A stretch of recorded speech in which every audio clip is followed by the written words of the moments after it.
Welcome to my channel English Story HYC.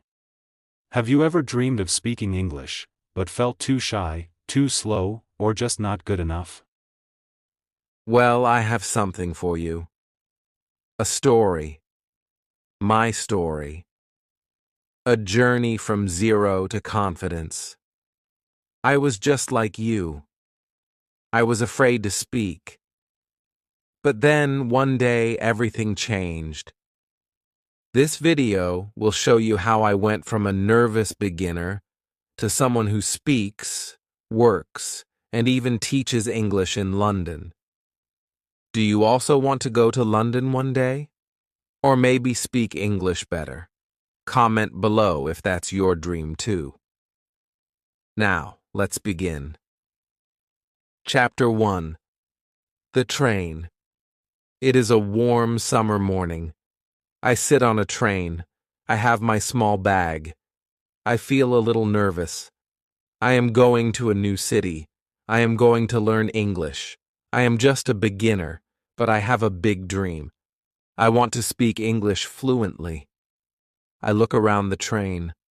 Across from me, two ladies are sitting. They are talking. I do not know them, but I listen to their voices. They are speaking in English. I can understand some small words, but not everything. Still, I try to catch more. This is English. This is real English. I feel something strong inside. I want to speak too. I want to try. I look at the ladies. I feel shy. What if I say something wrong? What if they don't understand me? What if I look stupid? But my heart says, this is your moment. You have to try. So, I take a deep breath. I smile. I say, hello? You speak English? The ladies stop talking. They look at me. They smile too. One of them says, yes, we do. I feel better. I try again. I say, I learn English. I am a beginner. They listen with patience. They speak slowly. We start a small conversation. I tell them where I come from. I tell them I want to go to London to study English. I speak very slowly. I do not know many words, but I try. I speak with my heart, and they understand me. I feel so happy. We talk for about 10 minutes. It is not a long time, but for me, it feels special. It is my first real conversation in English. They tell me they are from England. They are going home after a conference. They are kind. They do not laugh at my English. They help me. They listen. When my stop comes, I say, thank you. Thank you for talking with me. One of the ladies gives me a paper. She writes her phone number. She says, if you ever come to England, call us. I cannot believe it. A real English person gave me her number. She trusts me. She believes I can learn. That moment changes everything. I get off the train.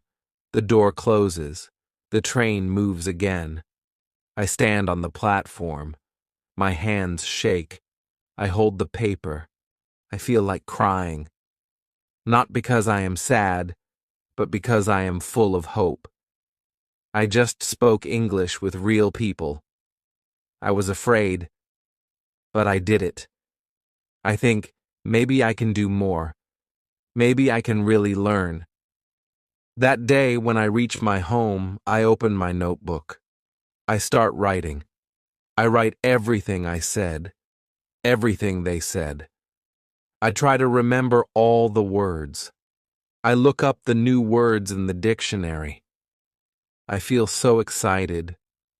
I decide I will practice every day. I will read English texts. I will translate songs. I will watch movies. I will work hard. I will make English part of my life. The days pass. I study at night. I practice simple sentences. I try to speak to myself. I make mistakes, many mistakes, but I never stop. Every time I feel tired, I remember the two ladies. Their kind eyes, their warm voices, their hope. After 6 months, I notice something. I can understand more. I can speak more.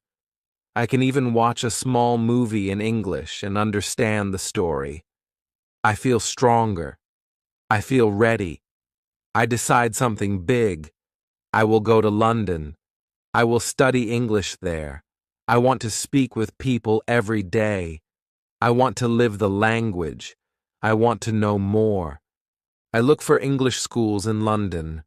I find one that looks good. I send an email. They reply. They say I can join their course. I book my ticket. I pack my bag. I say goodbye to my family. My mother hugs me and says, "Be brave." My father smiles and says, "We are proud of you." My heart beats fast. I feel fear, but also fire. This is the beginning of something new, something beautiful. I am not perfect in English, but I have the will. I have the dream. And now, I have a plan. I am going to London. My new journey starts now. Chapter 2: The Decision. It is early morning. I sit at my desk with a cup of tea. My notebook is open. There are many English words inside. Some are easy, some are difficult. I try to say them aloud. My voice is quiet, but I speak slowly. Every day I do the same. I read short texts in English. I watch movies with subtitles. I listen to songs and try to understand the lyrics. I use a small dictionary to translate words. Sometimes I understand everything. Sometimes I understand nothing. But I continue. I don't stop. I know I am still a beginner, but I can feel something is changing. My English is getting better. I can see progress. I can feel the words living inside me. That makes me happy. But also, I want more. After 6 months of learning at home, I feel ready for something new. I feel a strong desire to learn faster, to speak more, to use real English every day. I think about the train. I think about the two kind ladies. I still have their number. I look at it often. They told me I could visit them. I wonder, should I go? Should I take this big step? My heart says yes. My mind is scared. I imagine myself in London, speaking English every day, going to school, working in a cafe, meeting new people. It feels like a dream. But dreams can be real if we try. I make my decision. I will go to London. I want to learn English not only from books or screens. I want to learn from life. I start preparing. I search for English schools in London. I read many websites. I look at the pictures. I read the reviews. I don't understand every word, but I try. I find a school that looks simple and friendly. They have classes for beginners like me. I send them an email. It takes me 1 hour to write that email. I check every sentence many times. I ask, "Can I join your class?" The next day, they reply. They say, "Yes, you are welcome." I smile. I feel nervous but happy. I tell my family. They are surprised. My mother asks, "Are you sure?" I say, "Yes, I want to go. I want to speak English." My father nods. He knows this is my dream. I buy a plane ticket. I book a small room in a student hostel. I prepare my bag. I take only a few clothes, my notebook, and my small English dictionary. The night before my flight, I can't sleep. My heart is fast. I feel fear. What if I can't understand anyone? What if I get lost? What if I miss my family? But I tell myself, this is your time. You worked hard. Now go. Trust yourself. The next morning, I take a taxi to the airport. I sit near the window of the plane. As the plane goes up, I look down at my city. I say goodbye to my old life. I know something new is coming. When I arrive in London, everything feels different. The air, the voices, the signs. People speak fast. I try to listen, but it's hard. I hear many accents. I feel small, but I smile. I walk to the hostel. I check in. The lady at the desk says, "Welcome," I say, "Thank you." It's a small word, but it feels big. I am really here. In the evening, I go for a walk. The city lights shine. I see buses, shops, people. I hear English everywhere. It's beautiful. It's also scary. I say to myself, this is not a holiday. This is your new life. I wake up early the next morning. It is Monday. It is my first day at school. I wear my clean shirt. I take my notebook. I walk slowly to the school. My legs feel heavy. I don't know what to expect. When I enter the building, I see a group of students. They all look different. Some are from Europe, some from Asia, some from Africa. We all have one thing in common. We are here to learn English. That makes me feel better. A young woman comes to us. She is our teacher. She smiles and says, "Good morning. Please tell me your name and where you are from." One by one, we speak. When it's my turn, I say, "My name is Ariel. I am from Spain." My voice shakes, but I do it. The teacher asks us, "How did you study English before?" I tell her I read songs, watched films, and translated texts. I say, "I want to speak better." She smiles. She says, "You don't have to study hard. You have to use the language. In this class, we will not use textbooks. We will speak, listen, and understand English by using it." I feel surprised. No textbooks, no grammar rules, only real English. I like it. We speak in pairs. We ask each other, "What do you do in your free time? What food do you like?" It is simple, but I enjoy it. I speak for 30 minutes. I have never spoken English for so long in my life. I make mistakes, but nobody laughs. Everyone tries. After the class, I feel something new inside. I feel free. I am not just learning English, I am living it. I walk back to my hostel. I feel tired but happy. I write in my notebook. I write, "Today was the first day. It was good. I spoke English. I listened. I made mistakes. But I learned." I look out of the window. The sky is gray, but I feel light. I know this is just the beginning. I came to London with a small dream. But now, maybe the dream will grow. Chapter 3. The First Lesson. It is my second day in London. I wake up early. My room is small and quiet. I hear the city sounds outside. Cars, people, buses. I sit on the bed for a moment and take a deep breath. Today, is my first full lesson. I feel a mix of things inside: excitement, nervousness, and a little fear.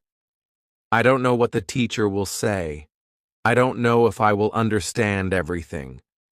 I don't know if I will speak enough. But I tell myself again, you are here now. This is your moment. You must try. I wear my jacket and leave the hostel. The air is cold but fresh. The school is not far. I walk slowly, looking at the shops and signs. Everything is in English. I read the signs out loud in my head. I try to speak with my eyes. When I reach the school, I see the other students again. Some are talking, some are quiet like me. We all smile at each other. We are all learning. That makes me feel safe. Our teacher comes. She smiles and says, "Let's go to class."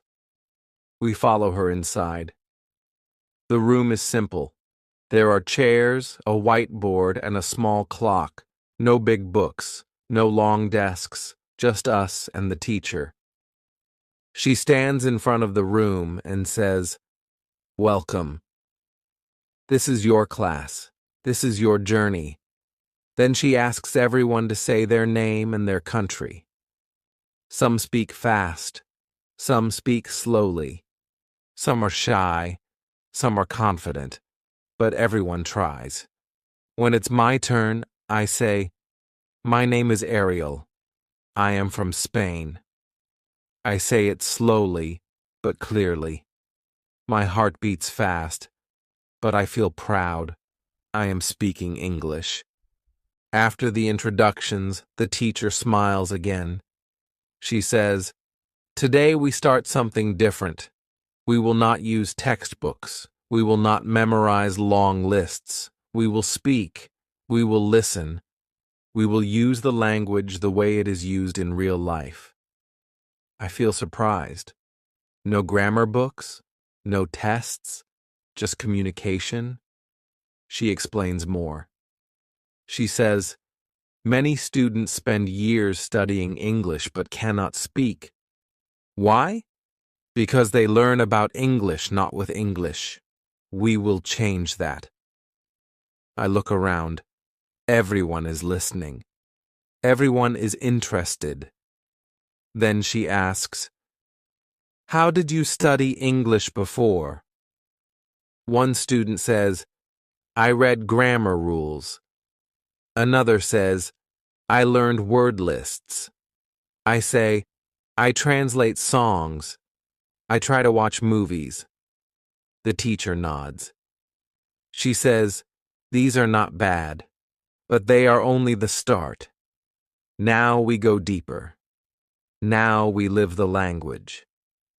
The teacher continues speaking. She says, "We use languages for one big thing: communication. When you were a baby, you spoke your language without reading books. You listened, you spoke, you made mistakes, and you learned. We will do the same here." I feel something open inside me. I think, maybe learning English doesn't have to be hard. Maybe it can be natural. She gives us our first task. She says, "Talk to your partner about your hobbies. What do you like to do in your free time?" I turn to the student next to me. He is from Turkey. He smiles. We start speaking. I say, "I like music. I like football. I like learning English." He says, "I like books. I like cooking." We speak slowly. We help each other with words. I feel nervous, but also happy. I am not studying English. I am using English. For the whole lesson, we speak. Sometimes we speak in pairs. Sometimes with the teacher. Sometimes we listen. Sometimes we repeat. The class feels alive. It is not quiet. It is full of voices, full of learning. I make many mistakes. I forget words. I say things wrong. But nobody laughs. Nobody judges. The teacher smiles and corrects gently. I learn new words. I hear real English. I feel the words in my mouth, not just in my head. This is new for me. This is exciting. After 1 hour, I look at the clock.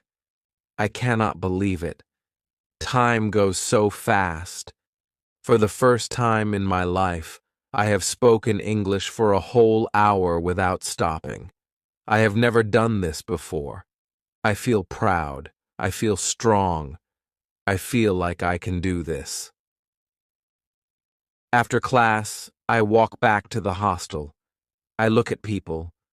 I listen to their voices. I hear English everywhere. This time, it feels different. It does not scare me. It makes me want to join. I go to my room. I write in my notebook again. I write, "Today was my first full lesson. I spoke a lot. I made mistakes, but I also made progress. I like this method. It is real. It is human. It helps." Then I sit back and smile. I look at the small paper the ladies gave me on the train. I think, because of them, I am here. And I whisper, "Thank you." Chapter 4. How to Learn Words. The next morning, I wake up before my alarm. I feel something new in me, a kind of quiet happiness. Yesterday, I spoke English for a whole hour. I made mistakes, yes, but I also made real progress. I want to do more. I want to speak better. I want to understand more. Today is Tuesday. I get ready and walk to school again. The air in London feels fresh. I see people walking, talking, laughing. I hear English on every street. I try to listen. I try to understand. But some words are new to me. I try to guess their meaning. It is not easy. But it is interesting. I think, how can I learn more words? I want to speak better, but I need more words. When I reach the school, I sit at my desk. I take out my notebook. I write, "How to learn more words." In class, the teacher smiles and says, "Does anyone have a question today?" A student from Brazil raises her hand. She says, "I want to know, what is the best way to learn new words?" I look at her.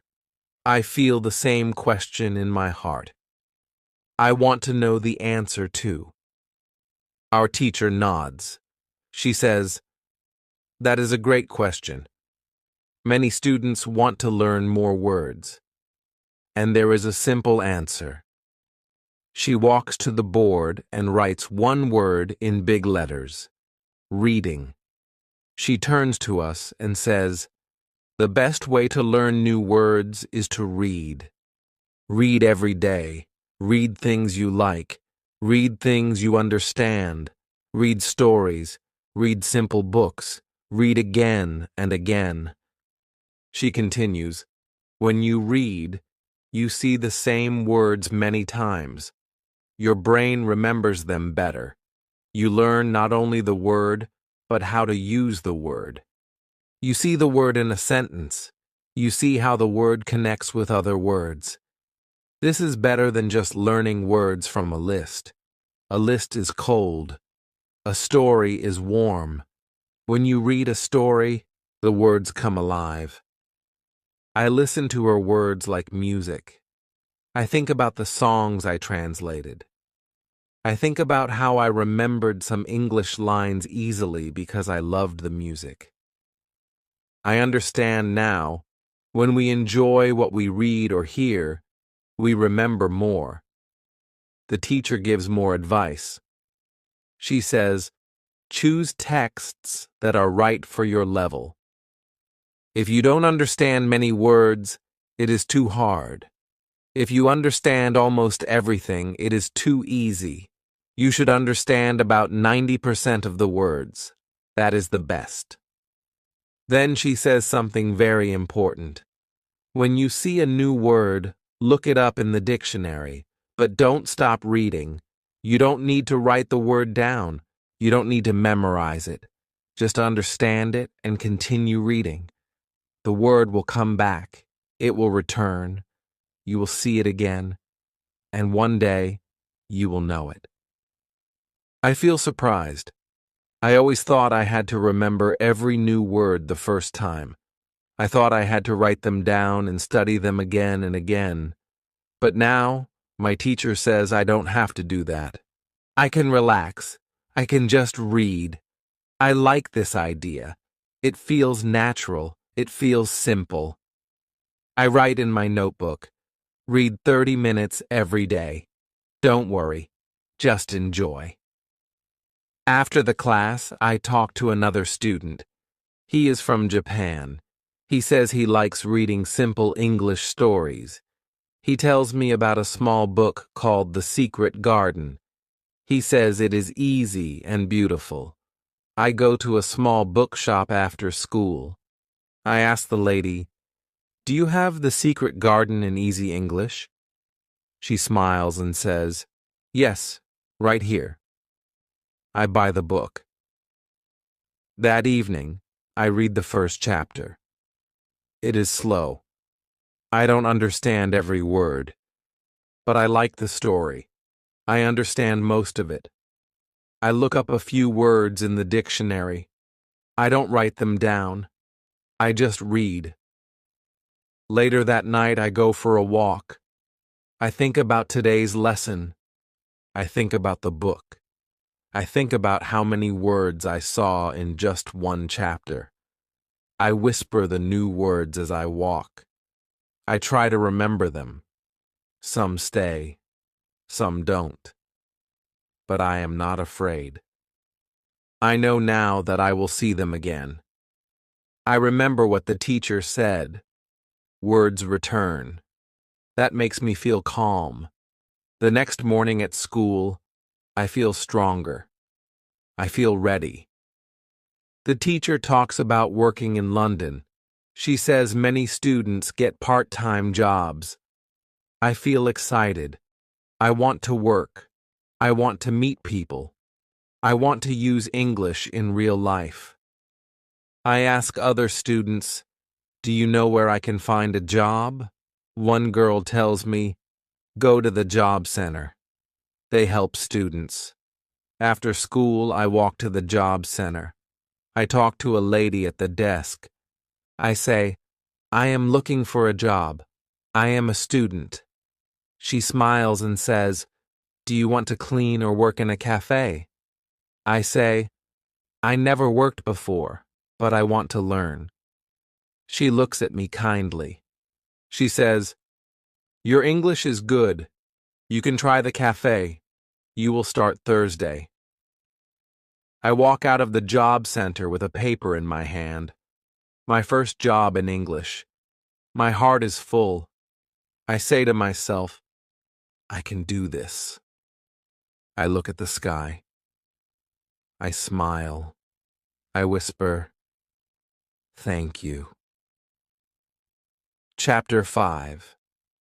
Starting Work. Thursday comes quickly. I wake up early. My hands are a little cold. My heart beats fast. Today is my first day at work. It is not a school. It is not a book. It is real. I look at myself in the mirror. I wear a clean shirt. I try to smile. I say, "Good morning. How can I help you?" I practice the sentence again and again. I know I will need it at the cafe. I take my notebook and my small dictionary and put them in my bag. I walk to the cafe. I look at the people in the street. I look at the shops. I feel like everyone is better than me. Everyone speaks fast. Everyone walks fast. But I keep going. I tell myself, you are learning. You are trying. That is enough. When I arrive at the cafe, I see a young woman standing behind the counter. She smiles and says, "Hi, are you Ariel?"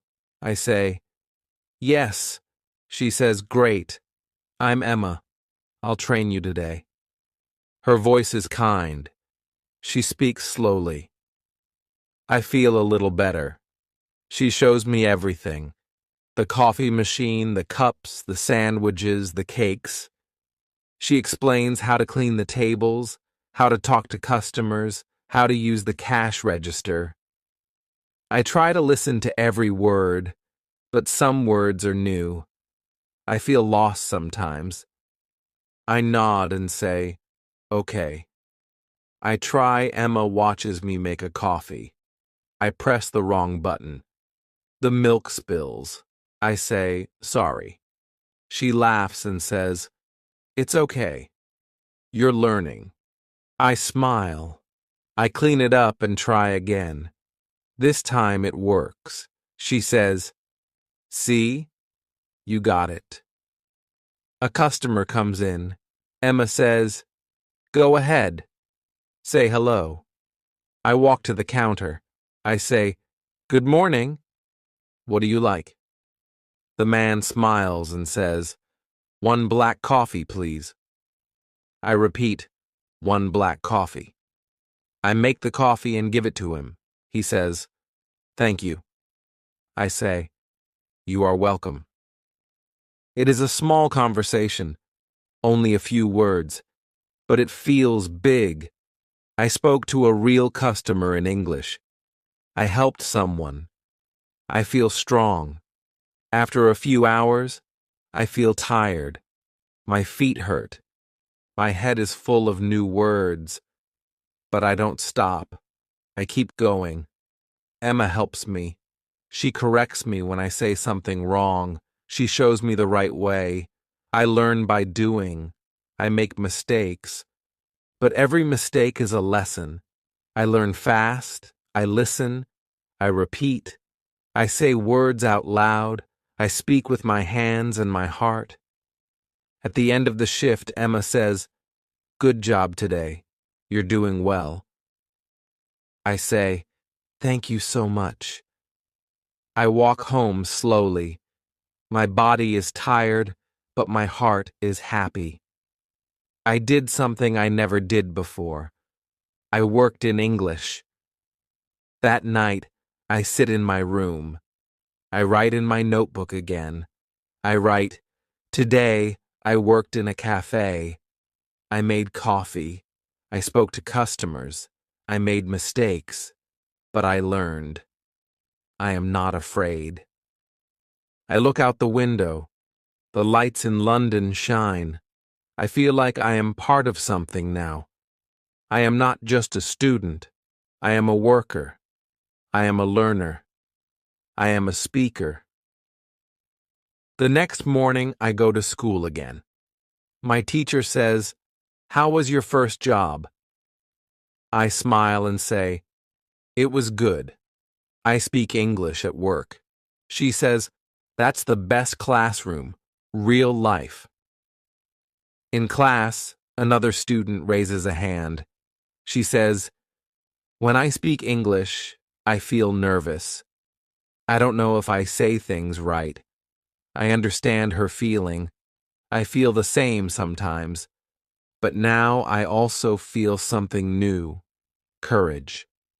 My teacher says, "You don't need to speak perfectly, you need to speak. Practice makes you better."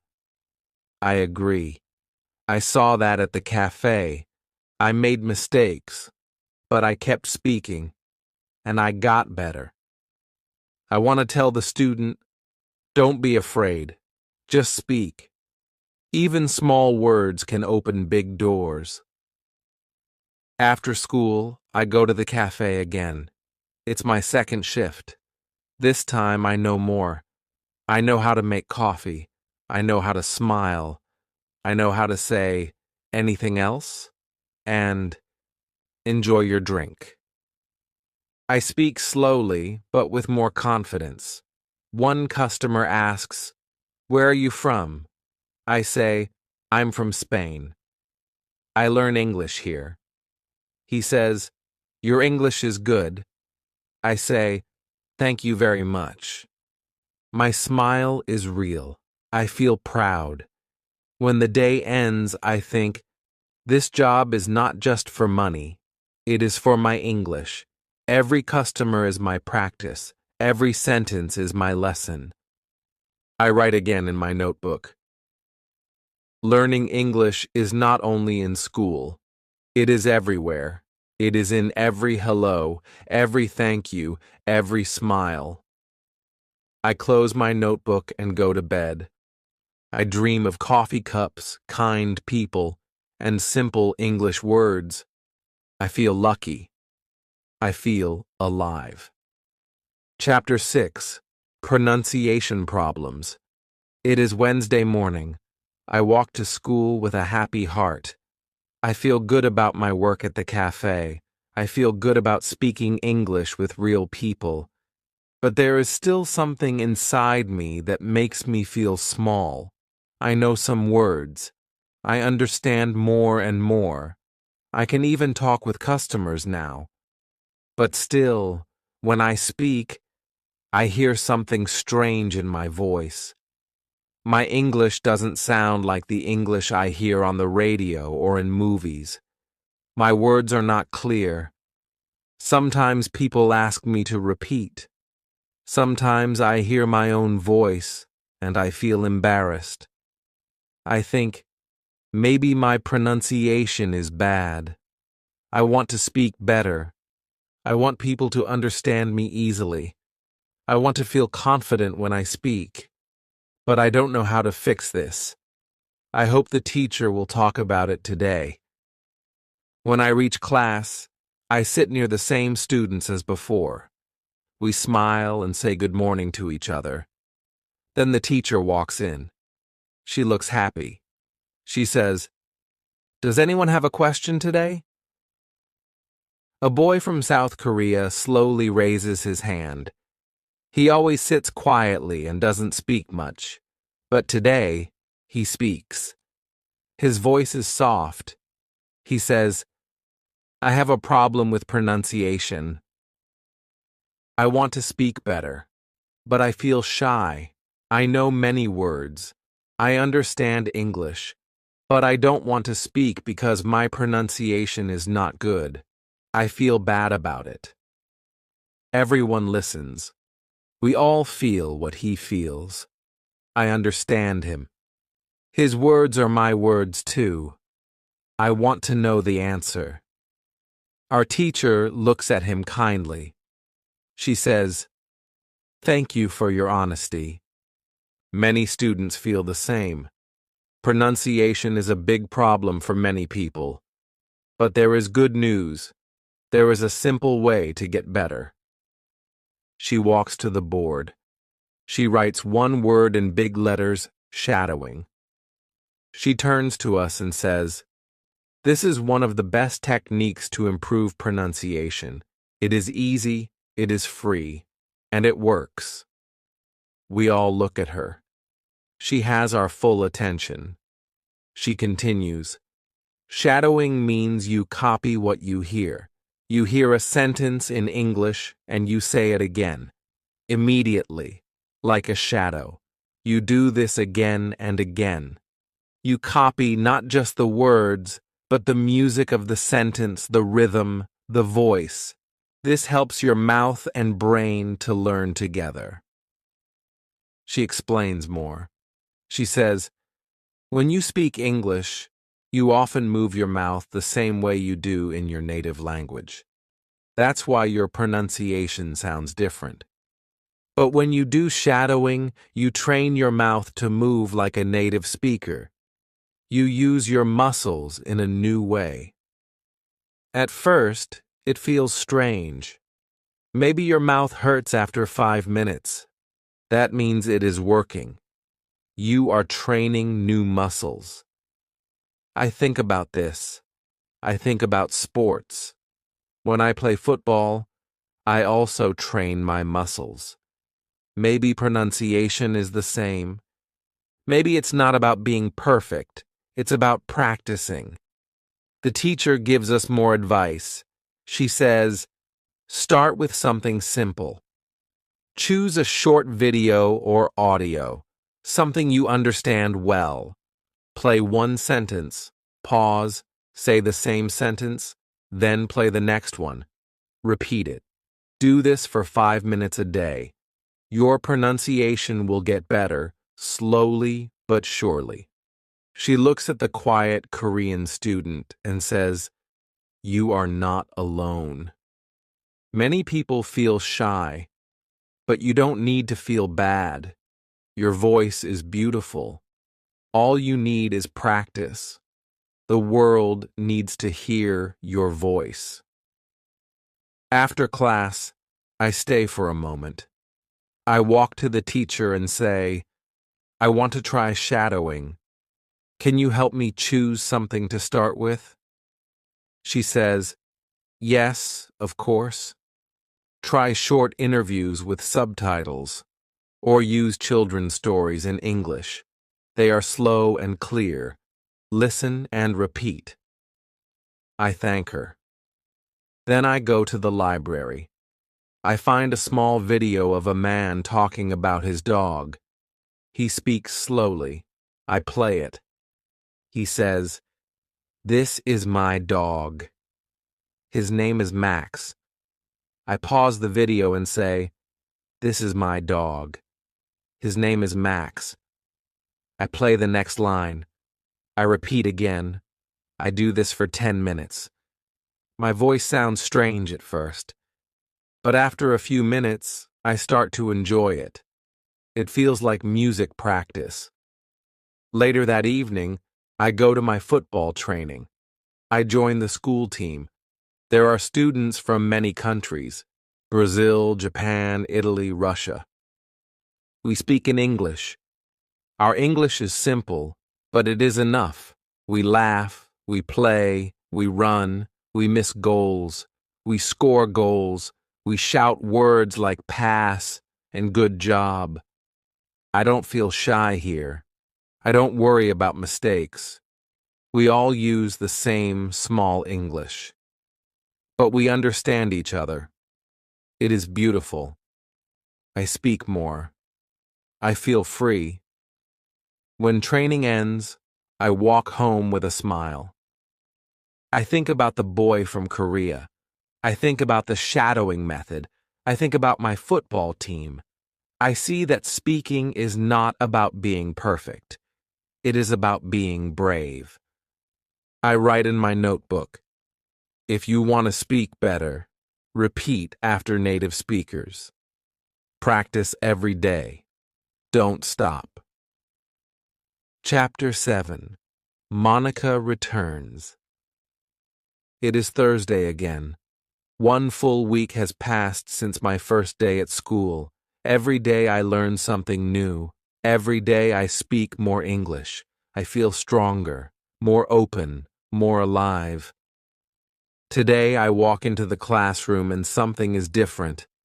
There is a new student sitting in the front row. She smiles at everyone. Our teacher walks in and her face lights up. She says, "Monica, welcome back."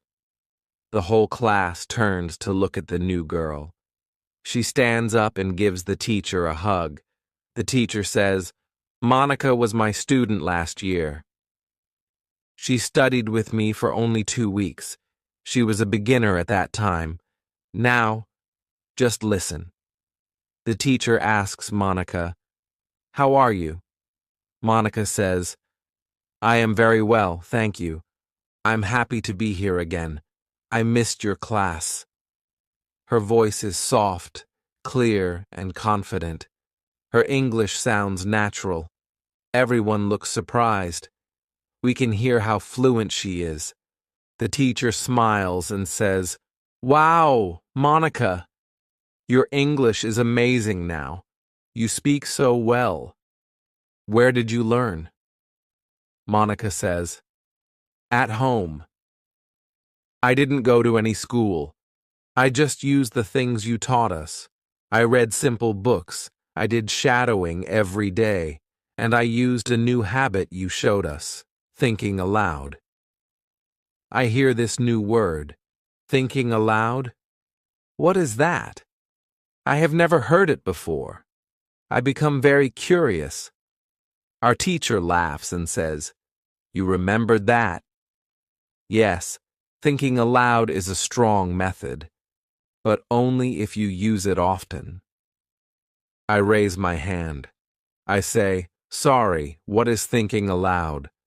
The teacher says, "That is a very good question. Thank you, Ariel. Let me explain." She walks to the board and writes, "Thinking aloud equals saying your thoughts in English." Then she turns to us and says, "You think in your language all the time. Your brain is full of thoughts. Now imagine if all those thoughts were in English. That's what we try to do. And when you say them out loud, you practice even more. You speak without needing a partner. You speak to yourself." The idea sounds strange to me. Speak to myself? Like talking to an invisible person? But I want to learn. I say, I want to try it. I don't care if it feels crazy. The teacher laughs and says, "Yes, Ariel. Sometimes it feels silly, but it works." Then she looks at Monica and says, "Would you like to tell the class how you use this technique?" Monica nods. She begins, "When I went back to Italy after your class, I was still a beginner. I wanted to speak English, but I had no partner. So I started thinking in English. Simple things, like, I want coffee, I need to wash my hands, the sky is blue. I said these things out loud when I was alone. I didn't translate. I just spoke. Slowly. Every day." She continues, "At first it was hard. My Italian thoughts were fast. My English thoughts were slow. But I kept going. I accepted the slowness. I repeated many simple lines every day. I can speak English. I want to be better. I don't know many words, but I can use them well. I can speak clearly. I can improve." These small sentences became my new friends. The class is silent. We all listen. It feels like a story, a beautiful one. Monica smiles and says, "After some time, English thoughts became natural. They came first. And when I met a man from Australia during his holiday in Italy, I could speak to him. I didn't need to translate. I just talked. That's when I knew this method really works." I look at her and I feel a mix of feelings. I feel inspired. I feel excited. I feel ready. I want to try this technique. I want to think in English too. I want to feel what she felt. I want to speak like her one day. I write in my notebook, "Try thinking aloud. Talk to yourself in English. Don't wait for someone to speak with you. Be your own partner." After class, I walk home. On the way, I whisper to myself, "This is a nice street. I like this building. I am going to my room. I will study later." The words are slow. They are simple, but they are mine. My thoughts in English. I feel strange, but I also feel free. I am using English outside school. I am making English my own. That evening, I practice more. I look at my water bottle and say, "I am drinking water. It is good for me." I smile at my small sentence. It is not perfect, but it is alive. Chapter 8. The power of thinking aloud. The next morning, I wake up early. I look at the ceiling and I remember Monica's words from yesterday. I can speak English. I want to be better. I don't know many words, but I can use them well. Her sentences still echo in my mind. They were simple, but they were full of life. I sit on the side of my bed and say, "Good morning. I am awake. I will go to school. I will speak English." It feels strange. I speak slowly. I hear my own voice, but I don't feel shy. There is no one around. It is just me and my thoughts. I am trying to think in English. I am saying my thoughts out loud. I remember the teacher's words. This is your free practice. You don't need a partner. You can speak to yourself. As I brush my teeth, I look at the mirror. I try again. I am brushing my teeth. The water is cold. I feel sleepy. These are not deep sentences, but they are mine. My own voice, my own language. I try not to think in Spanish. I try to stay in English. It is not easy. My mind wants to go back to my native words. But I pull it back. I say, no. English now. I walk to school. On the street, I look at things and talk softly. The car is red. That shop sells fruit. I see a woman with a dog. I feel a little silly, but also proud. I am not just studying English. I am using it. I am living it. At school, the teacher asks, "Did anyone try thinking aloud?" I raise my hand. I say, "Yes, I tried this morning. It felt new, but I liked it." She smiles. "Very good, Ariel. That's the spirit." Another student says, "I also tried, but I forgot words." The teacher says, "That's okay. It's normal. Don't stop. When you don't know a word, use another. Describe what you mean. That's how you grow." Then she says something powerful. You don't need perfect English in your head. You need English that moves, that comes out, that lives. Thinking aloud helps you find your English voice. We do a small activity in class. The teacher says, think of something you do every day. Speak it out loud. Say it step by step. I think of making coffee. I say, I open the kitchen door. I turn on the light. I fill the kettle. I wait. I make my coffee. I sit. I drink slowly. The sentences come slowly, but clearly. The teacher nods. Good, Ariel. See how much you know? You don't need to study grammar for this. You just need to speak. Later that day, I go to work. On my way, I keep thinking aloud. I am going to work. I will see Emma. I will make coffee. I will speak to customers. At the cafe, I smile more. I speak more clearly. I say, would you like sugar? Or, have a good day. These small lines feel easier now. My tongue moves faster. My words are more natural. I think the thinking aloud technique is helping me. I don't need a book to do this. I don't need a teacher with me all the time. I only need my voice, my thoughts, and my decision to try. After my shift, I sit in the small park near the cafe. The air is cool.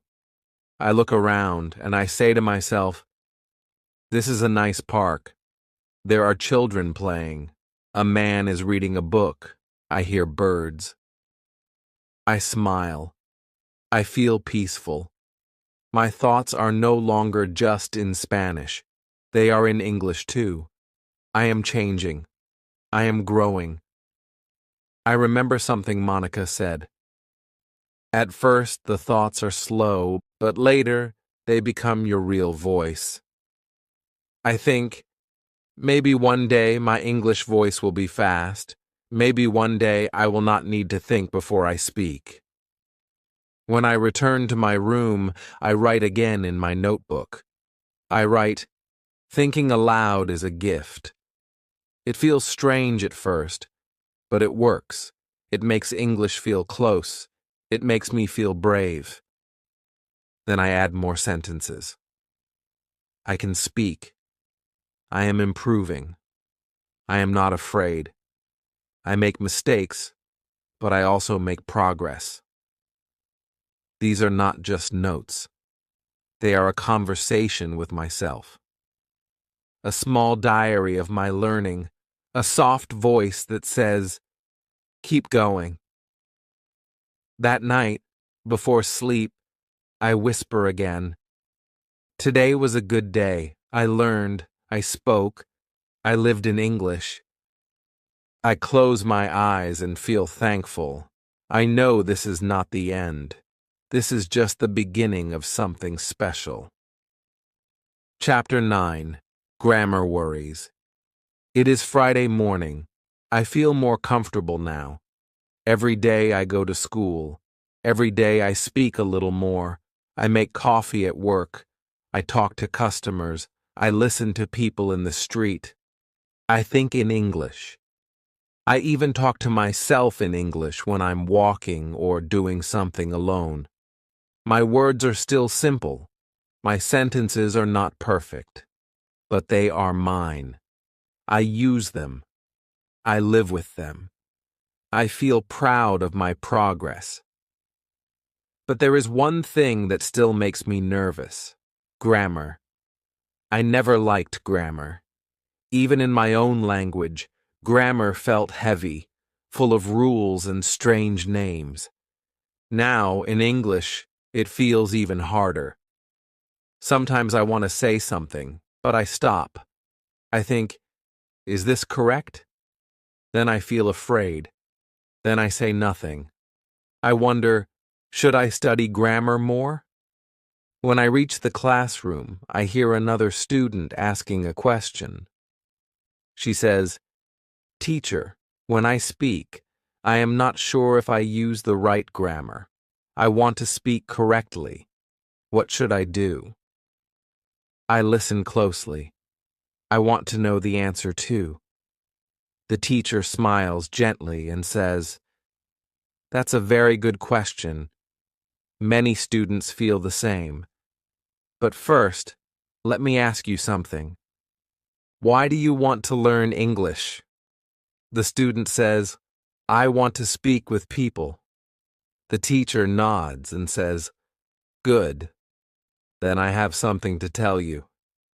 If your goal is to speak, then you don't need to study grammar like in school. You need to use English. Grammar will come naturally." We all look surprised. "No grammar? Really?" She continues, "When you learned your first language, you didn't study grammar. You spoke, you listened, you repeated what others said, you made mistakes, but you got better. Your brain is smart. It learns from use, not from rules in a book." I feel something open inside me. I think about how I learned Spanish. I didn't study it.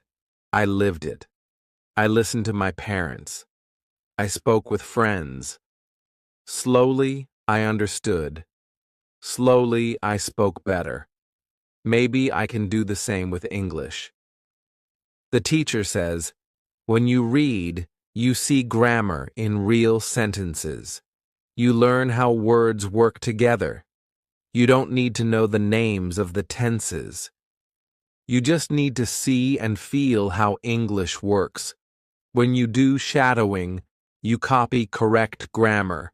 When you think aloud, you practice making sentences. These are better than memorizing rules, because they are real. They are living English. I nod slowly. This makes sense. I write in my notebook, read more, shadow more, speak more. Grammar will come. One student raises his hand. He says, "But what if someone wants to pass an English exam?" The teacher says, "That is different. If you need to pass an exam, then yes, you may have to study grammar directly, but only for that test. That's a special goal, and for that, you can get old test papers and practice with them. But if you want to speak English in life, in real situations, then speak, read, and listen. That is the way." I feel calm. I feel free. I don't want to pass an exam. I want to speak. I want to live in English. This is my goal. After class, I walk to work. On the way, I speak softly to myself. Today is Friday. I will go to the cafe. I will make coffee. I will smile at people. The grammar is simple. The words are small, but I speak with no fear. I don't think too much. I just speak. I feel my English becoming more natural. At the cafe, I talk to Emma. I say, "I feel better now. My speaking is easier." She says, "Yes, I can hear that.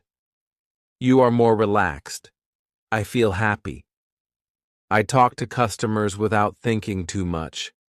I don't stop to ask, "Is this correct?" I just speak.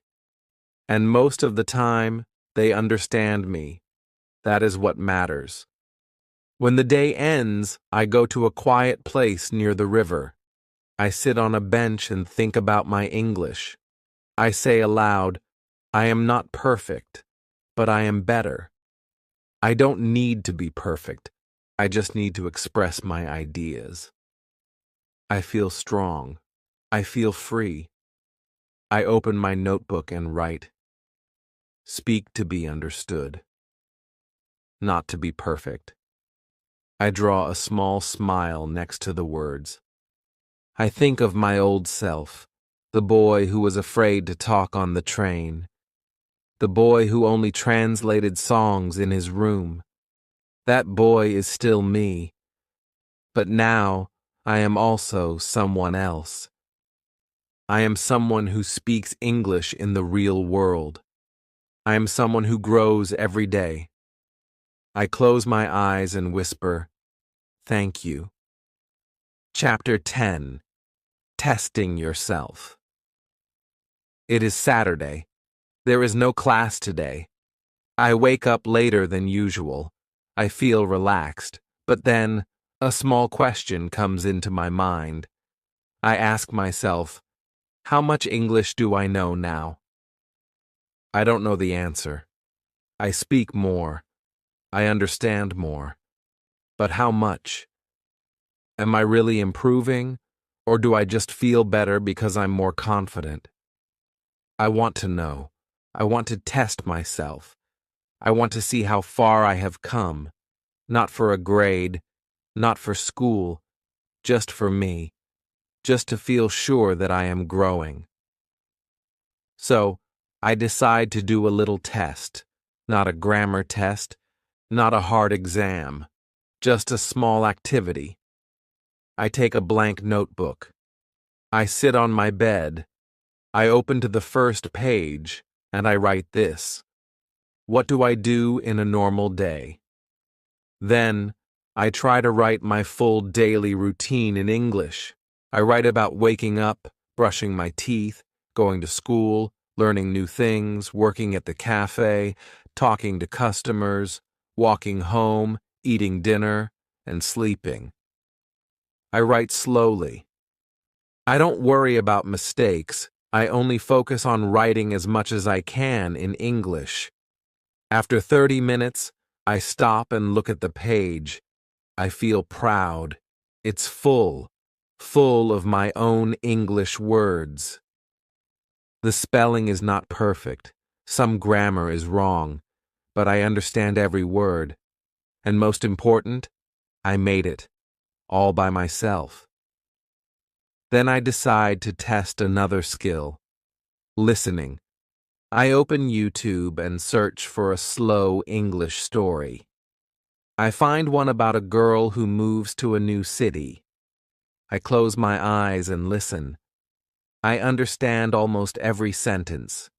Not every word, but enough to follow the story. I smile. I remember the first time I listened to English. I understood nothing. Now I understand the meaning. That is a big step. Later, I go to the cafe. I work the afternoon shift. While working, I try to use new sentences. I say, "Do you want milk with your tea?" Or, "Would you like to sit near the window?" Simple phrases. But before, I didn't use them. I was afraid. Now I try. Some customers are surprised. One man says, "Your English is getting better." I laugh. I say, "Thank you, I'm practicing." It feels good. This is also a test. Real life. Real English. Real people. Real answers. After work, I meet a friend from school. His name is Luca. He is from Italy. He also wants to test his English. We sit in a park and decide to talk only in English for 1 hour. No Italian, no Spanish, just English. At first, we are a little shy. We both speak slowly.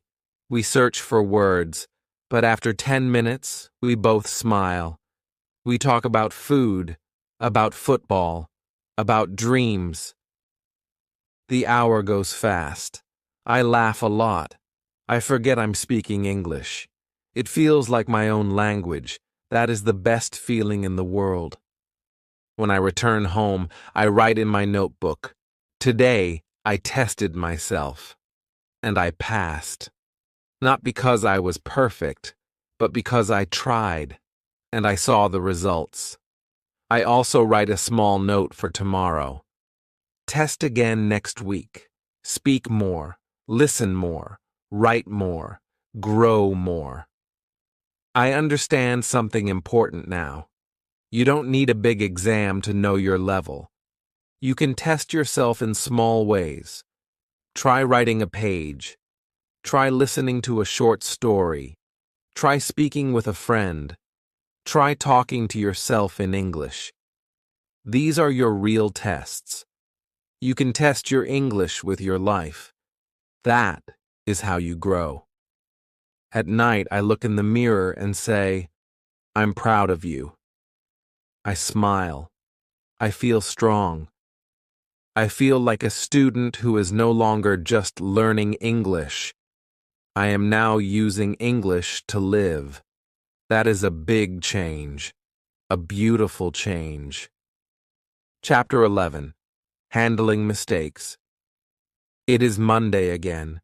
I go to class like always. The sun is shining, but one student looks worried. Her name is Hana. She is from Japan. She always listens carefully. But today, she is quiet. Our teacher asks her, "Is everything okay?" Hana looks down. Then she says, "I'm afraid to speak. I make many mistakes. I don't want to sound stupid." The room becomes very quiet. I look at Hana. I understand her. I feel the same sometimes. Many of us do. We want to speak. We want to practice. But we are afraid. What if people laugh? What if we say the wrong word? What if our sentence sounds strange? It's like a wall inside our head. The words want to come out, but they hit that wall of fear. Then the teacher speaks.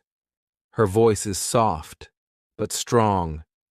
She says, "Hana, mistakes are part of learning. You cannot grow without them. You cannot speak well unless you speak badly first." We all listen carefully.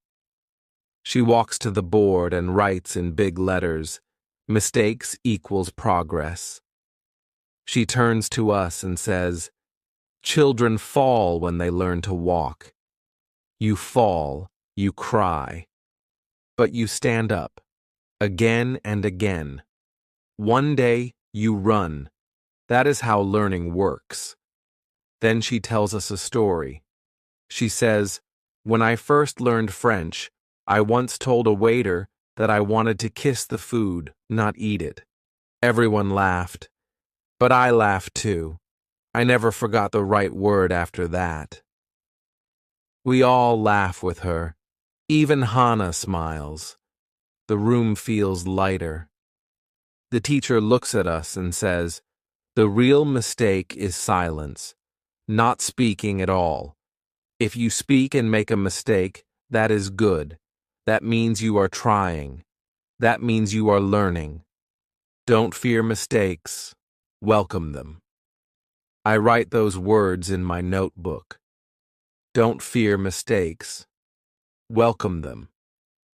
After class, I think about my own fear. I remember last week when I forgot a word while talking to a customer. I just stood there smiling, frozen. I didn't know what to say. It felt terrible. But now, I think, maybe that was not a bad moment. Maybe that was a moment to learn. If I had spoken, even with mistakes, I would have learned faster. So I decide something. From now on, I will make mistakes with pride. I will speak even if I am unsure. I will ask questions. I will laugh at myself. I will grow. Because I know one thing now. People don't laugh because you're wrong. They laugh with kindness. They laugh because they also understand how hard it is. In the evening, I go to work. A man asks me, "What is the soup of the day?" I forget the word for tomato. I say, "It is the red round vegetable soup." The man laughs. He says, "Ah, tomato. Perfect. I'll take that." I laugh too. I say, "Yes. Tomato. It feels good. It feels free. It is not perfect English, but it is real. It is honest. And it works." Later, I tell Emma about it. She says, "You're brave. Many people stay quiet. You speak. That is strong." I feel something warm in my heart. I feel proud. Not because I got it right, but because I didn't run away from the mistake. I stood there and I kept going. That night I think of Hannah again. I wonder if she will speak more tomorrow.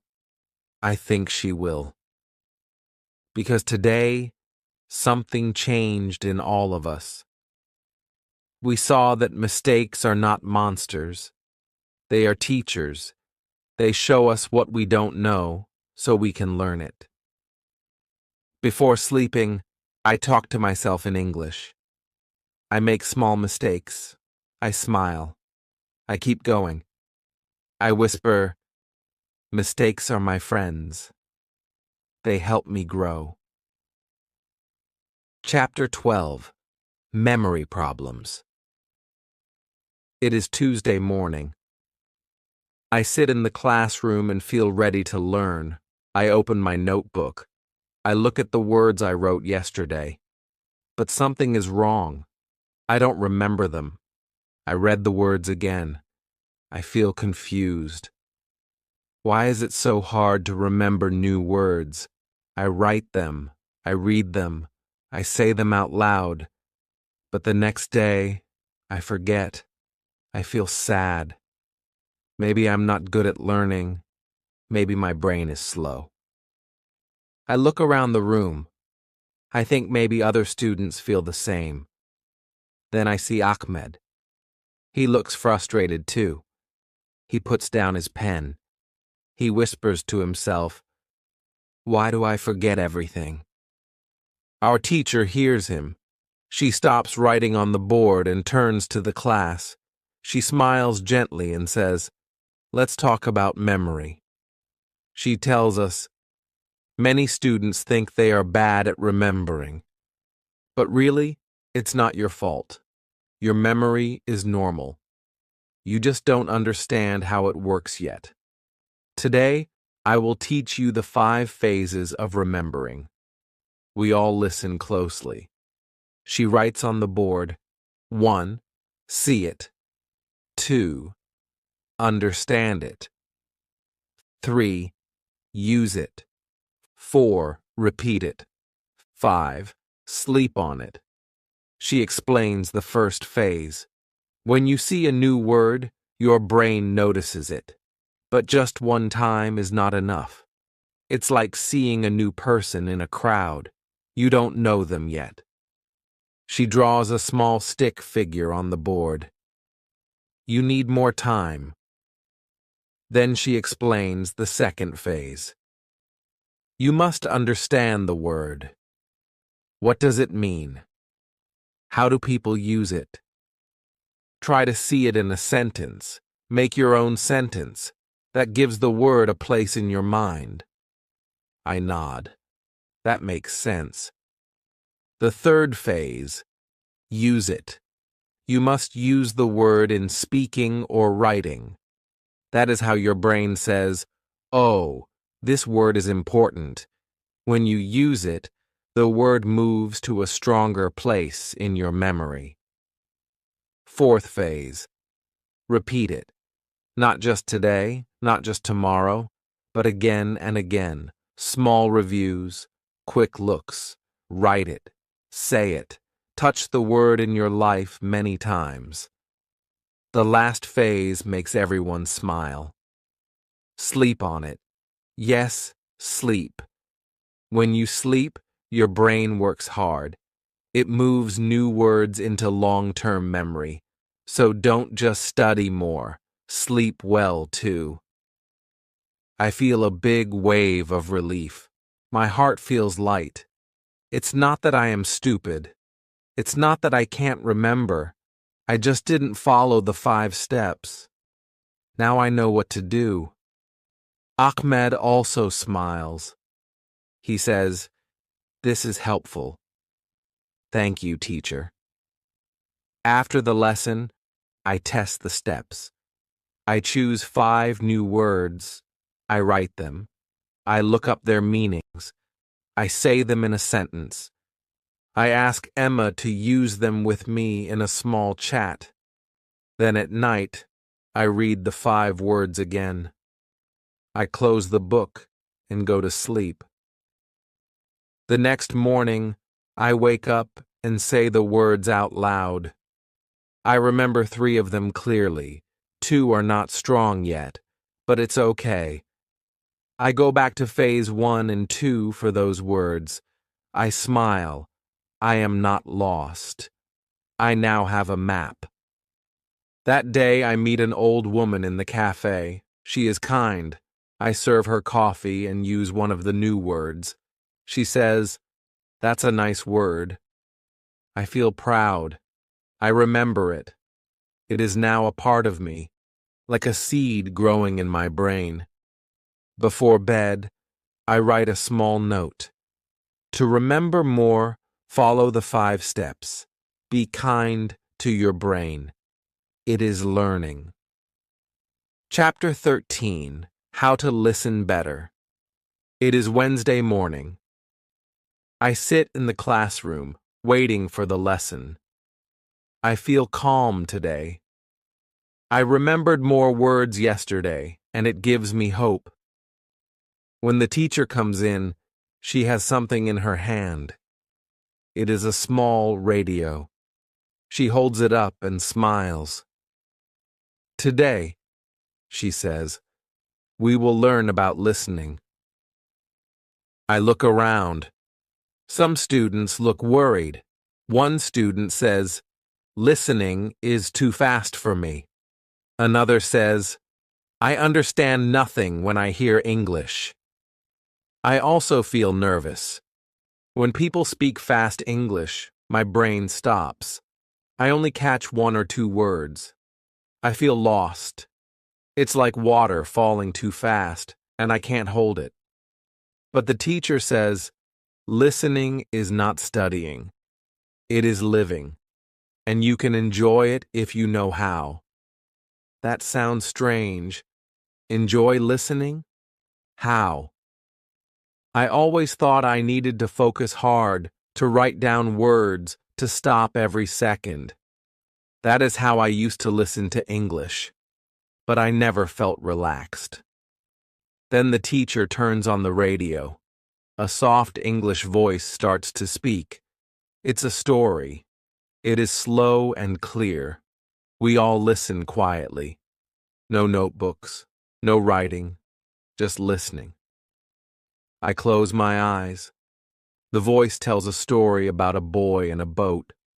I don't understand every word, but I feel the story. I imagine the boy. I see the water in my mind. I feel calm. After 5 minutes, the teacher turns off the radio. She says, "You don't need to understand every word. You need to feel the sound. Listen like music. Let it touch you. Don't fight it." Then she gives us 3 tools. Tool 1, easy input. Listen to slow English, simple stories, children's books, English for learners.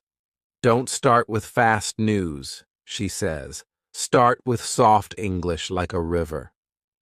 Tool 2, repeat often. Listen to the same thing many times. Each time you hear more, she says, your brain starts to catch patterns. That's how babies learn. You can too. Tool 3, don't stop the audio. Just let it play, even if you miss words.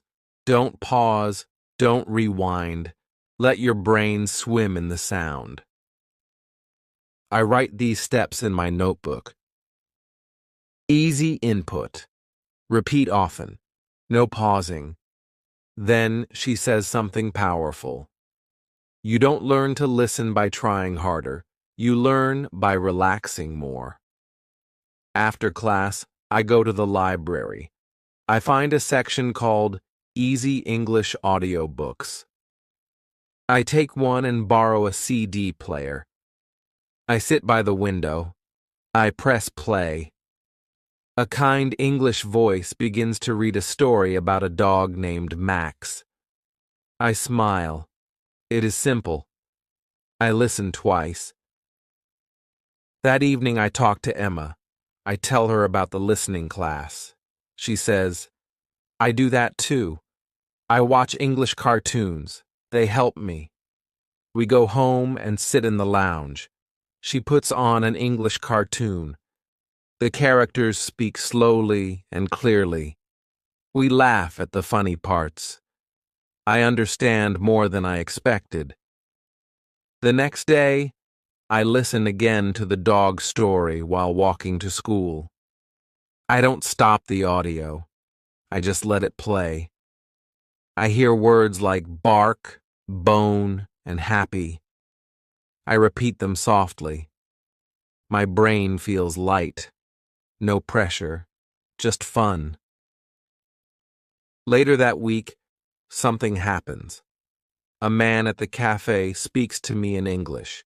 He says, "The weather's lovely today." I hear it clearly. I reply, "Yes, it's very sunny." It is fast, but I understand. For the first time, I don't feel scared. I feel ready. Now listening is a part of my day. I play English in the background while I cook. I listen to easy stories before sleep. Sometimes I don't understand, but that's okay. I keep going. My ears are learning, even when my mind is quiet. Before bed, I write in my notebook, listening is not study. It is connection. It is music. Let it flow. Chapter 14. Real Motivation. It is a rainy Friday in London. The sky is gray. People walk fast with umbrellas. I walk slowly to school. My legs move, but my mind feels tired. I feel heavy. My job at the cafe is hard. My English is better, but sometimes I feel stuck. I want to speak fast like a native speaker. I want to remember everything. But some days, I just feel slow. I sit down in the classroom. My head is full of doubt. Why am I doing this? Why am I still here? Our teacher enters with a big smile. She says, "Today we will talk about motivation. Why do you want to learn English?" No one answers at first. She writes on the board, "Your reason is your fuel." Then she looks at us one by one. "Let's go around the room. Each of you tell us your reason. Be honest. Speak from your heart." She points to Ahmed. He sits up and says, "I want to get a good job. In my country, English opens doors." We nod. That makes sense. Emma says, "I want to travel alone. I want to talk to people, ask for help, make friends. I want to feel free." Her eyes shine. Monica says, "I love English movies. I want to understand them without subtitles. I want to feel the emotion in every word." Even the quiet student from Korea says, "I want to speak to my cousin. He lives in Canada. I want to talk to him in English. He doesn't speak Korean well." Then it's my turn. I pause. I look out the window. The rain is falling slowly. My heart beats a little faster. I say, "I want to sing the Beatles. I want to understand their songs. When I was small, my father played them every Sunday. I didn't understand the words, but I felt something. The music stayed in my heart. I promised myself, one day I will sing these songs and understand every word." The room is silent. The teacher smiles. "That," she says, "is real motivation. That is your story. And stories keep us going when days feel hard." I feel warm inside. I remember my father's old radio. I remember the soft sound of Let It Be playing in our kitchen. I remember singing "Yesterday" without knowing what it meant. Now I can look at the lyrics and understand most of the words. Not all, but more than before. After class, I go home and take out my phone. I search for The Beatles, Hey Jude with lyrics. I sit on my bed and play the song. The words move slowly across the screen. I listen, I read, I smile, I sing softly. I understand the meaning now, and the feeling is deep. I close my eyes. The music fills the room. In the evening, I meet Emma for tea. I tell her about the class. She says, "It's true. When we remember our reason, we feel strong again." I ask her, "What do you do when you feel tired?" She says, "I watch my favorite English show, or I listen to a song that reminds me why I started. That night, I take a small notebook and write one sentence. I learn English to sing from the soul. Then I underline it. That is my reason. That is my light. Some days are hard. That's true. But your reason can carry you. It can lift you. It can bring you back when you feel lost. When learning feels slow, remember your first dream. Maybe it was a book, maybe a job, maybe a person, maybe a song. My motivation is music. Your motivation may be different, but it lives inside you. Let it speak. Chapter 15. 3,000 words. The lesson starts like any other. But today, one student raises her hand and asks something important. She says, "Teacher, how many words do I need to speak English well?" The teacher thinks for a moment, then writes a number on the board, 3,000. Everyone looks surprised. That sounds like a lot. The student asks again, "So, should we memorize 3,000 words?" The teacher smiles gently and says, "No, don't memorize them. That's not how language works." She then tells us a story. Once, a student made a list of 3,000 words. He studied every day, 10 new words each day. After 1 year, he had learned almost all. But when he spoke, he was still slow. He forgot many words when talking. He didn't understand much when people spoke fast. Why? Because he never used the words in real life. She pauses and says, "Words are like people. You don't really know them after one meeting. You know them after you talk to them many times, in many places. That's how it works with vocabulary." I listen quietly. I understand what she means. I also tried to learn words from lists when I started. I downloaded apps. I filled notebooks. But when I spoke to someone, the words disappeared from my brain. I felt confused and lost. The teacher continues, "Don't chase 3,000 words. Let them come to you. Meet them in stories, in real conversations, in songs, in shows. When you see a word many times, in many places, your brain remembers it naturally. That is real learning."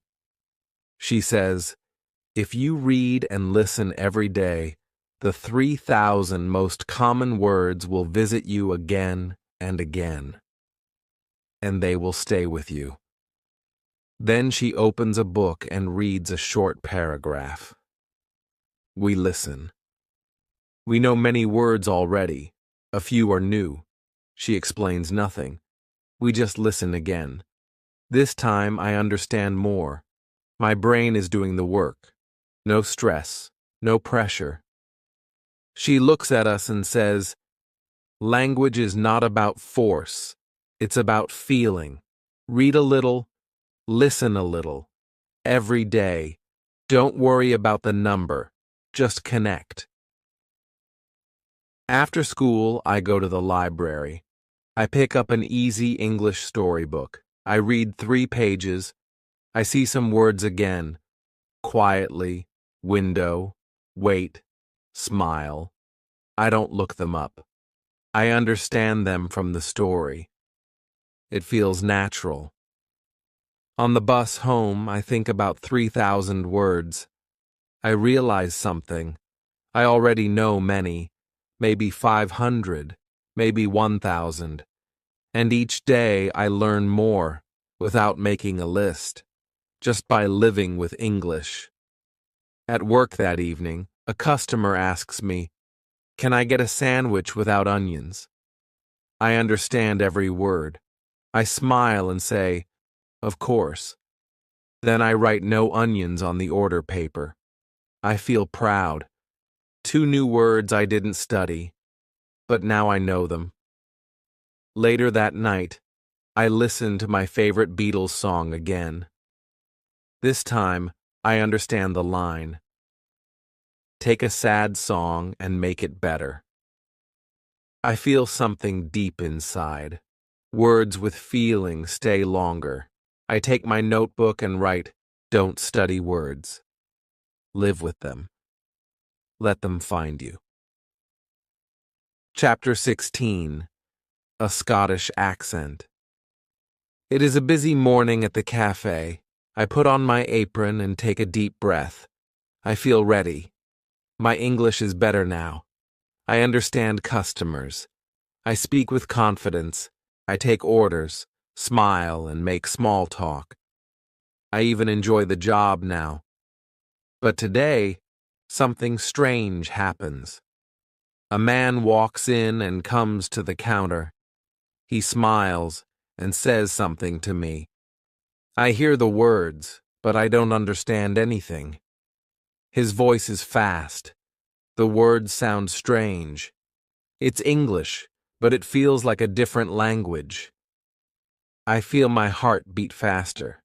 I say, "Sorry, can you repeat that, please?" He smiles again and repeats it. Still, I understand only 2 words: toast and tea. I try to guess. "Would you like toast and tea?" I ask. He laughs and nods. Then he says something else, and again I don't understand. I feel confused. I feel small. After he leaves, I ask my manager, "Where is he from?" She says, "Oh, he's Scottish." That's a Scottish accent. It can be hard to understand even for native speakers. I feel surprised. I thought I knew English, but now I feel like a beginner again. It's scary. That evening, I tell my teacher what happened. She smiles kindly and says, "Yes, accents are a part of real English. There are many accents in the UK: Scottish, Irish, Northern, London, American, Australian, all sound different. That's normal." She tells the class a story. When I first visited America, I couldn't understand people in Texas. Their accent was strong and different. But with time, I got used to it. You will too. She plays a video for us. It is a short clip of a man from Scotland ordering food. I listen. It is fast, but this time I catch more words. The teacher says, "Don't worry if you don't understand at first." The key is listening more. With practice, your ear becomes stronger. At home, I feel better.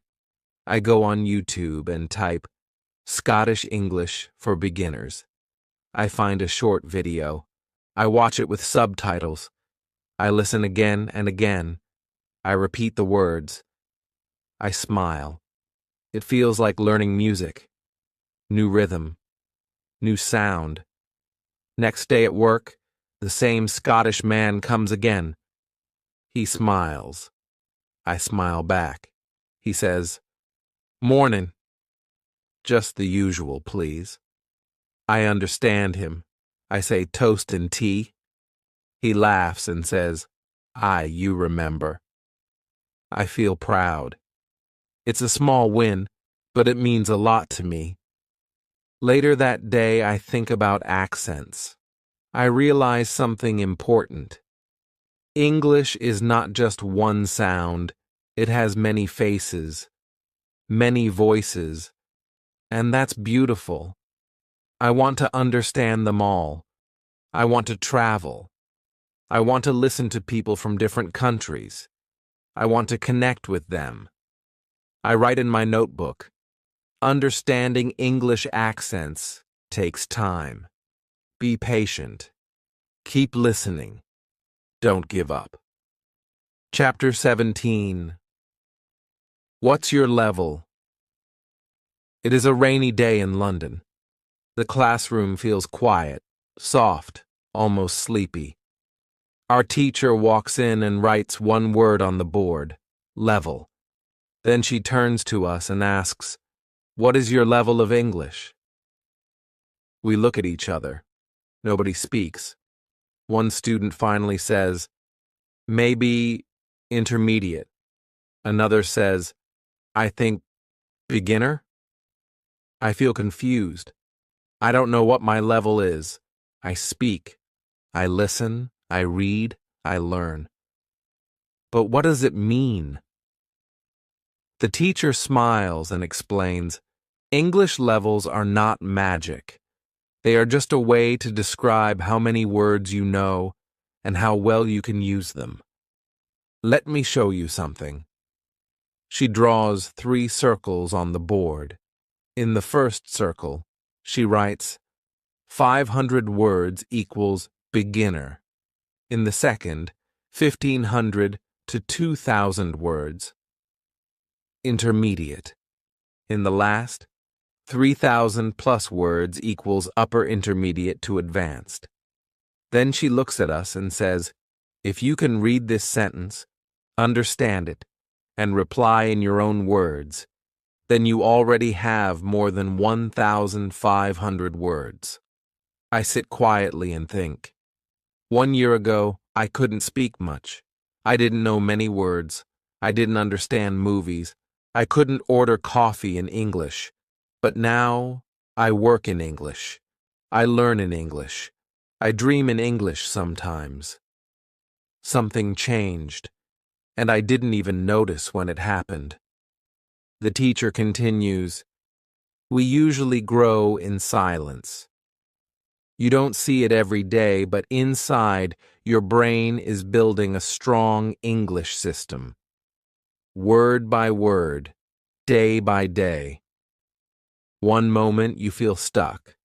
The next, you understand a song or a joke. That is growth. She asks us to write down the last 5 new words we learned. I write accent, confident, usual, translate, softly. Then she asks, did you study those words from a list? I shake my head. Did you find them in real life? I nod. She says, then you are learning at the highest level. I feel something warm in my chest. Maybe I am not a beginner anymore. Maybe I am in the middle of the journey. Not at the start, not yet at the top, but moving forward, every day.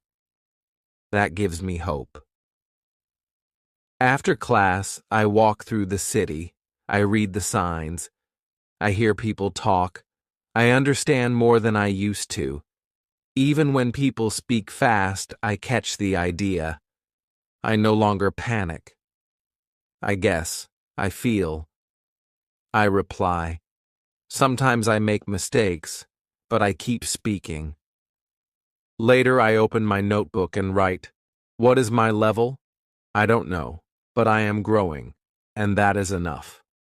I listened to a podcast that night. They use some new words, but I understand 80%. That used to be impossible. Now it feels natural, like breathing. I smile. I send a message to my teacher. Thank you for showing me that I am not stuck. I am moving. She replies, you always were. Chapter 18. The Shy Student. It is a new week at school. The room is warm.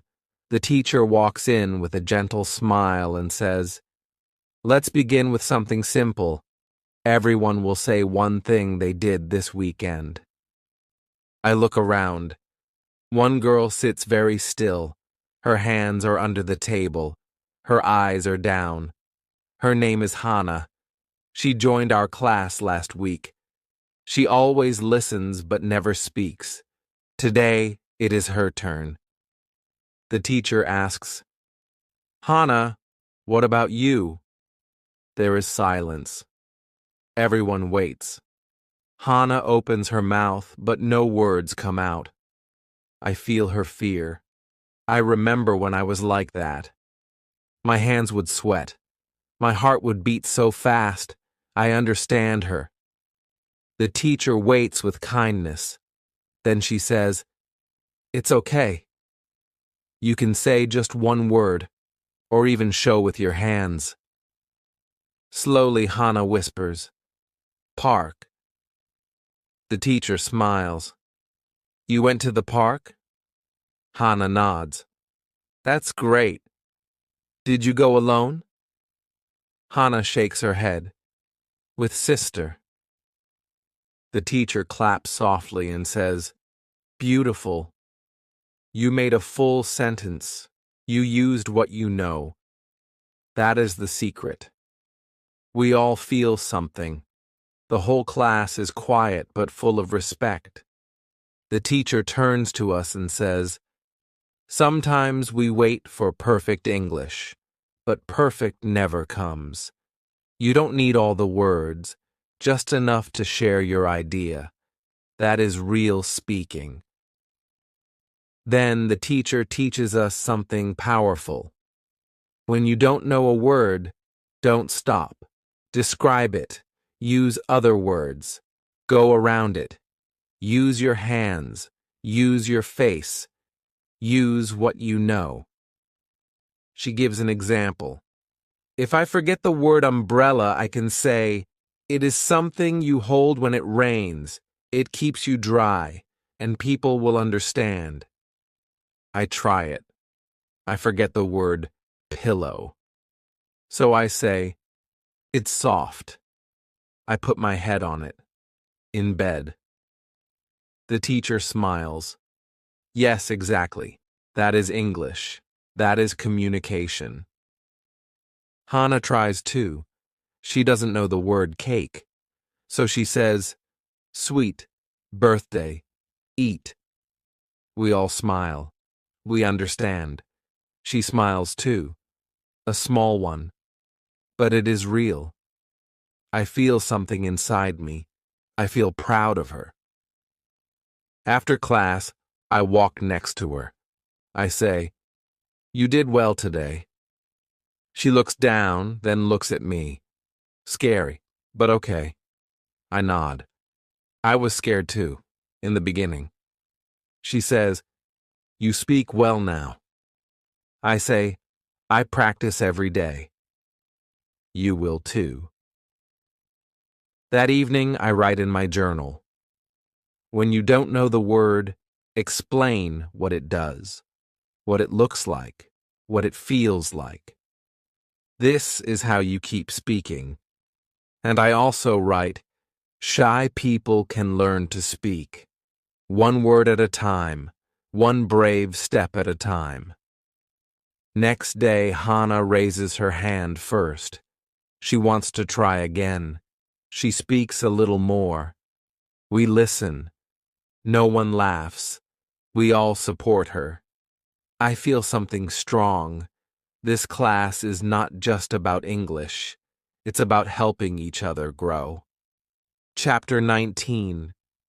The Final Lesson. It is the last day of school. The sun shines through the window.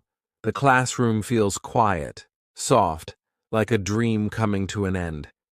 My teacher stands in front of the class. She says, "Today we say goodbye, but not to English. We say goodbye to fear, to confusion, to silence.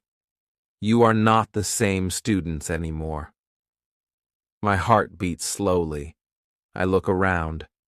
I see the faces of my classmates. Some smile, some cry. I feel something deep in my chest. A year ago, I was afraid to speak. I didn't know what to say. I was shy. I was lost. But now, I speak every day. I work in English.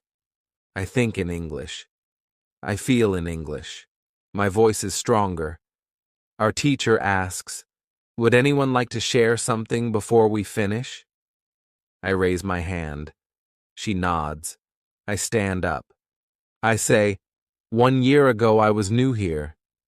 I didn't know many words. I didn't speak much. But you all helped me. This class helped me. You showed me how to learn. Not just words, but confidence.